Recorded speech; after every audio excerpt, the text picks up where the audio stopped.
Hi, it's Chris with Implied Music. What do the theme from James Bond and Satie, Eric Satie's piano music have in common? Melodic minor scale. Let's take a look.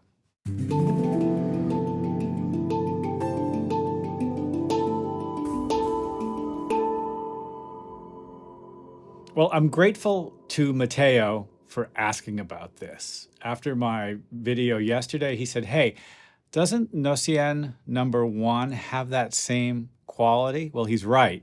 And it's a remarkable use of the melodic minor by the French composer Eric Satie.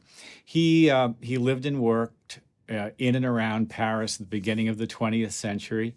He was an irreverent, kind of sarcastic character who left conservatory early, supported himself by playing piano in cabarets and bars, but wrote some of the most beautiful orchestral and piano music that we have.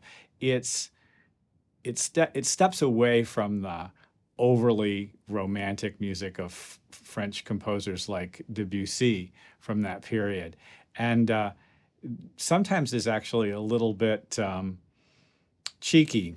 Well, so let's take a look at Gnossienne. Now, I usually don't show notation, but just really quickly, we're in the key of four flats, F minor, and we'd expect F minor, if we were like writing a pop song in F minor, we'd expect F minor chords, maybe B flat minor chords, maybe A flat, maybe a C7, back to F, maybe the five chord C is going to be C minor. Well, that's oddly kind of the harmonic world that Satie lives in this piece. There's very little harmonic motion, very little tension and release in the harmonic language.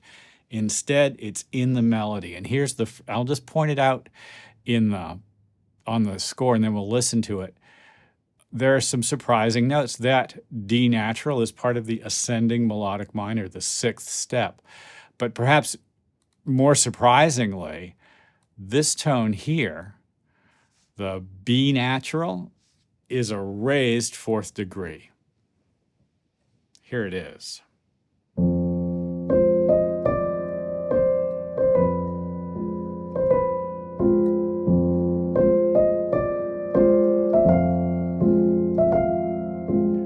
What a beautiful sound. Listen to the melody by itself. 5, 7, major 6, 5, raised 4. Ooh, spicy. It's so smart. Well, there's a lot of repetition in this piece, and it's worth listening to. But there's a second very good example of the use of the ascending melodic minor phrase right here. You see, questioningly, he's written. So this ascending phrase, and we'll just look at the top line, the one with the stems pointing up. Basically, this is the melody. My left hand is playing bass notes and then filling in these chords here. So this melody here, here you can really see it.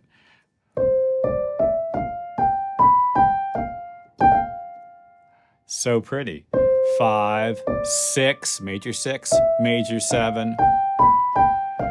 Well, there's some kind of interesting qualities to that. Let's listen to how it sounds in context.